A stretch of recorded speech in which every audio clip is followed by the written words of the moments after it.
We've gotten accustomed to your geography class at the top of the program. Where in the world are you today? Well, this morning I'm at the upper end of the Fort Lawrence Road, parked overlooking one of the many marshes maintained in Cumberland County by Ducks Unlimited Canada. And I'm currently looking at a pair of blue-winged teal and a pair of mallards. And a little further over in front of me is a couple of Canada geese. So we're just seeing what's going on the marsh this morning and watching the world go by for a few minutes while I'm talking to you. Do you ever go home or to the office? I generally flash through both places on occasion. On occasion, yeah, I thought so. One wonders, you're always out somewhere looking at nature, or that's the impression I get. Did you just pull over to talk to us, or is that where you went to get your thoughts together for the day? Well, there's some, this time of year, there's always lots of interesting things going on in the Ducks Unlimited world. Quite frankly, the marshes that they maintain throughout the county right now is a perfect time of year to be out for a walk or a stroll on some of the dikes and in some of the compounds that they maintain. There's lots of nesting going on, lots of young geese around already. It's pretty fascinating. It's a great thing to do with children and young people. Take them out, take them for a walk. This is the time of year before all of the wild rice and all of the cattails get so tall that it hides these animals and whatever. Now's the time to see them, and the next 2 weeks is prime time. If you want to see baby ducks and baby geese and those kinds of things, now's your time. You can get out and have a walk and see some of these things. They're very fascinating. Ladies and gentlemen, this tourism travel message is brought to you by the municipality of Cumberland. Yeah. Speaking of the municipality, let's talk about yesterday's meeting of the Committee of the Whole. And again, I get tired of saying this, but we might have new listeners who don't know what I mean by that. The council has basically 2 meetings a month. One meeting is called the Committee of the Whole. All of the council, yes, but it's not a council meeting, it's a committee meeting. And what's the difference? Well, you receive a ton of information at a committee meeting, but you can't take action on it in terms of making motions and directing action as a result of what you learn. That takes place later. It's kind of a little bit of sober second thought.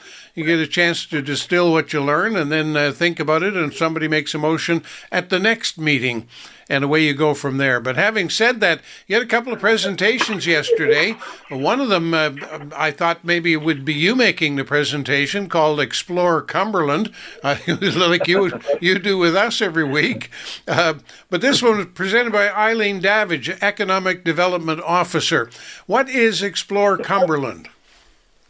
Well, Explore Cumberland is a new program that's being developed in conjunction with the town of Amherst and the town of Oxford to present a countywide branding of our attractions and things in the various areas of Cumberland County, and she's been working very, very, very much in conjunction with Jeff Bacon at the town of Amherst, and for anybody that was at the Chamber of Commerce, County Chamber of Commerce AGM recently, we had a chance to see the videos and the work and the brochures and all of the effort that those two have put into the tourism sector in Cumberland County. And I can say this, and I said it last night, I said it at the Chamber of Commerce AGM, the work that Eileen and Jeff are producing here in Cumberland County is world class. It really is. If you have a chance to see the video clips and the tourism clips of things from one end of this county to the other, I've seen a lot of this in my life as a business person in other places and other areas. And these two individuals that take a backseat to nobody in their latest creations and their latest effort, it's really, really well done. You know, when you think about it too, Cumberland County itself is world class. Think of the Cliffs of Fundy Park, recognized by the world, frankly, with all of these parks scattered around the world. It's a unique place. What you find on the Fundy shores is totally different than what you'd find anywhere else all over the place, and all of that very difficult to to appreciate unless you go get off and go see it. Then you can come to beaches, freshwater stuff, saltwater stuff, world class, of course, at Fox Harbor. I mean, we've got it all. The problem is somebody put a multi-laned highway right through the middle of it, and everybody comes into our province and thinks they've got to get out through that highway on the other side. Why don't you put a stoplight there somewhere and get people to turn left and turn right on the highway? Well, we've been doing some work with the province of Nova Scotia, Department of Tourism, to get the people at the border entrance to promote things in Cumberland County more so than perhaps they have in the past. But the other side of that is to be able to give them some promotional materials that are top shelf and top quality. And we've just spent some money refurbishing the county's maps and entrance thing there. We put a kiosk in there recently, and everything's got QR codes and those types of things for people that are more so in the digital age, so to speak. They can come there and do that, scan those things and find out about attractions and access promotional, things, get all kinds of information. And again, like Eileen and Jeff are still working. There's a number of new pamphlets that are coming out right away that are more individual. Like, I use one example is the Maple Trail one that they recently did, which focuses completely on the maple syrup and the maple industry in Cumberland County, and all the locations and all the details and visiting spots that go just with that one little item. And there are a large number of those types of things we can do, and it's up to us to promote what we have to offer here in Cumberland County. We have a lot of unique stuff that's just basically one of a kind. You could spend the next 2 weeks of your life every day simply hiking to waterfalls in the county of Cumberland. And a lot of people don't even, wouldn't know if you asked them how many accessible waterfalls there are in the county. Nobody would give you the right answer. It's amazing, like we do a very poor job some days of exploring our own backyard. Well, and with the things that are going on now geopolitically, it's more important than ever to explore our own backyards. Oh, exactly. And of course, I give credit to the fact that I spent a number of years, I still do modestly, but a number of years as a motorcyclist. And we as motorcyclists don't want to ride on the highway. We want to get off and find the twisty place and explore the nooks and crannies, and away you go. And as a consequence of that, I've unearthed all kinds of treasures off the beaten track. And then I'll start to talk to people locally about it, and they'll be looking at me kind of funny, thinking, there's a what? There's a where? And they have no idea. Like you said, there are people in Cumberland don't even know what we have. I'm not sure what the answer is, of course. The highway funnels everybody to Halifax, to Cape Breton for the Cabot Trail and Peggy's Cove. They've got the world's attention, and they have had for decades. And I'm not sure what the answer is, short of, like I say, putting a stop sign or stoplight in the middle of the Trans-Canada and saying, do you know what you're missing? Well, too, that leads to what we did yesterday. We had a presentation from the ATVANS group in Nova Scotia, which is the ATVers, about connecting a trail through the town of Parsboro. And that they're pushing to make sure we change our bylaws to allow that the ATVers can go from connect trail was 131. There's about 2 kilometers right in the middle of Parsboro. You cut right through the town. They want those opened up legally and we can do that by way of bylaw.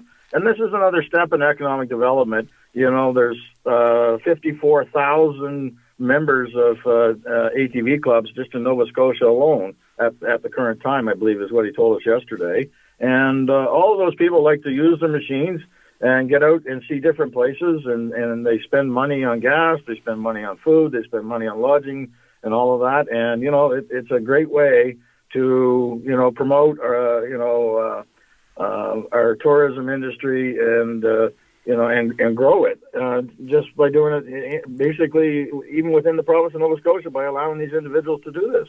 And it's interesting you point that out, because I was talking about the Trans-Canada Highway, and you're talking about an offshoot from the Trans-Canada Trail.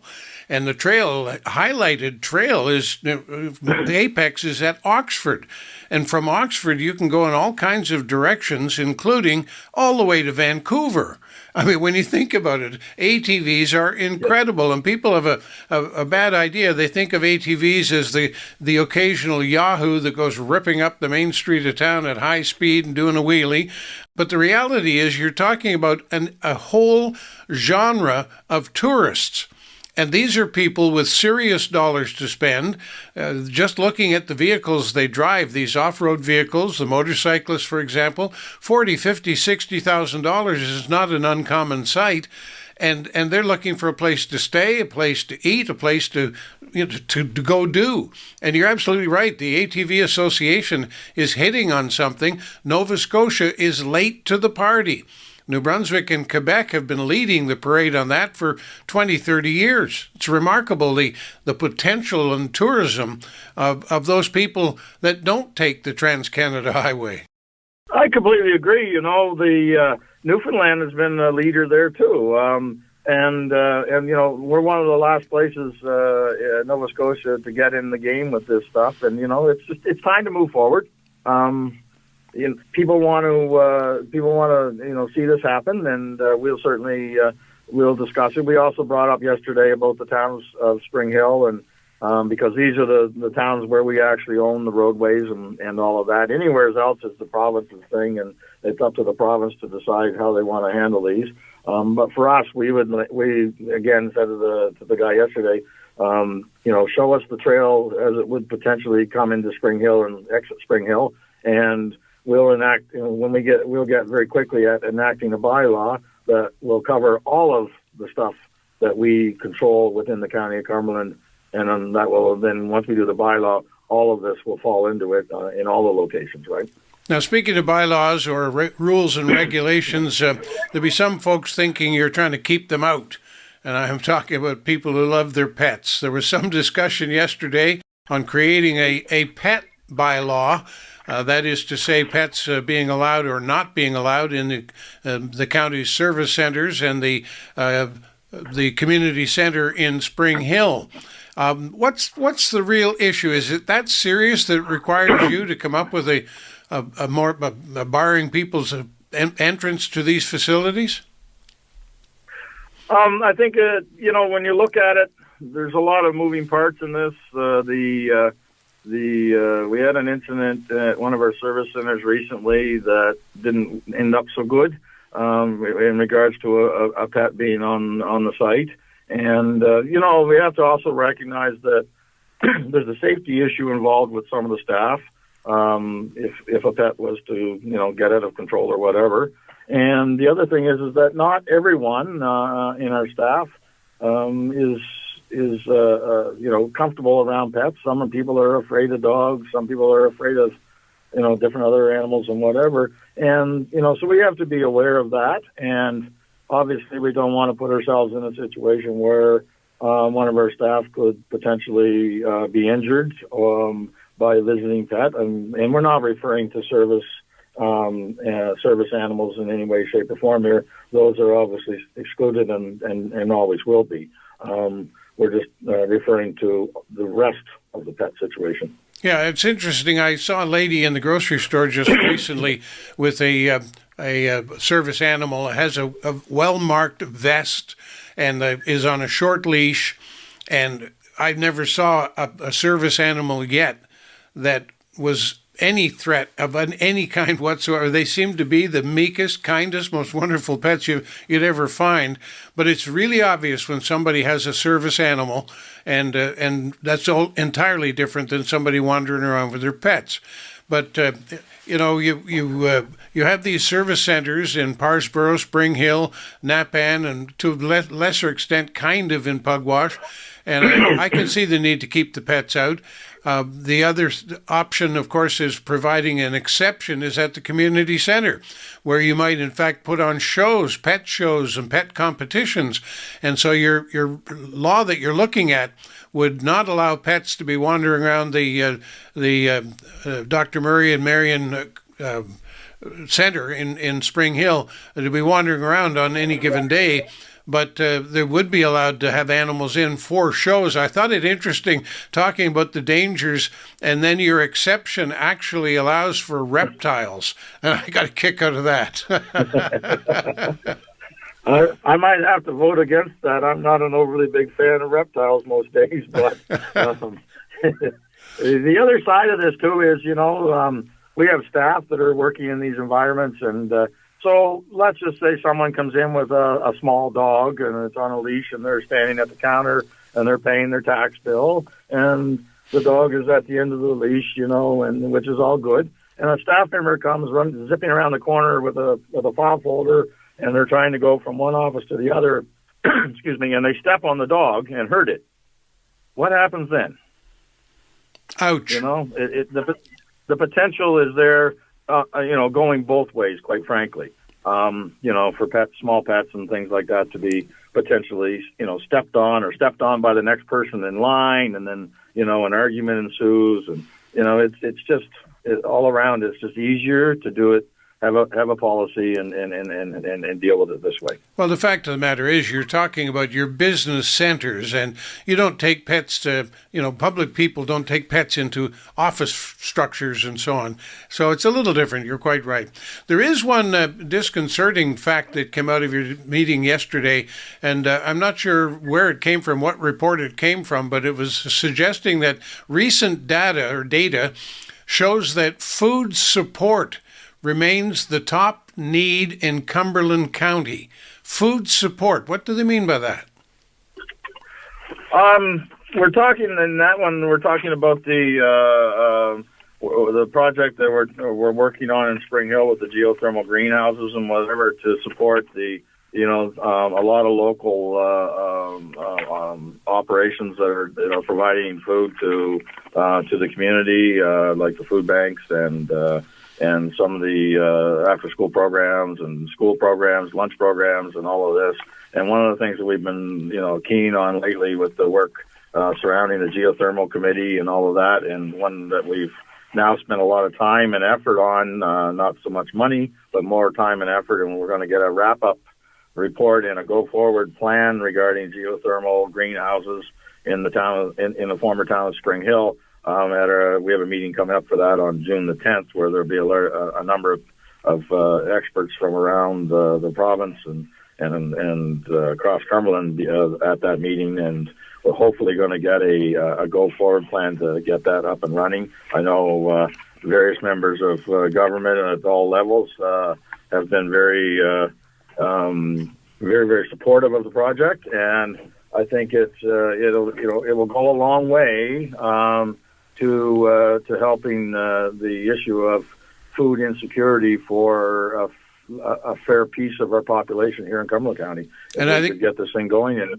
grow it, So. Yeah, I think more and more people are beginning to realize with the geopolitical situation where we import our food so much from the United States and so on, that we have a real problem if we suddenly cut off that supply.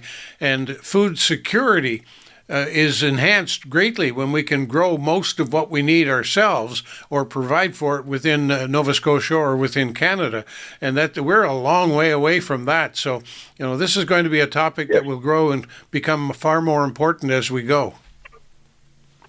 Absolutely, and we have the water, the geothermal. All of the information has now been corralled for the first time since 1983. I think we first started talking about geothermal in Spring Hill, and finally we're at a spot where all of the information that's been gathered over all that time is all corralled in one spot, and now we're able to see what the potential, the total potential of that is, and what applications it could have, and all of that. We had a person from Cumberland County last fall go to Holland and spend some time there, seeing what they do with their greenhouse and geothermal and all of that. And that was a very, very, very, very valuable learning experience to help us take the next step.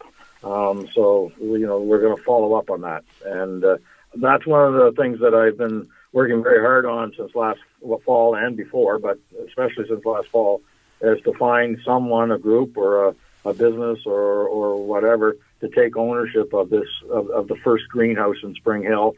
And, and we have the potential to do, I think the max is like 35 or 40 large greenhouses would be quite easily doable with the amount of geothermal water, heated water that we have identified in the Spring Hill area.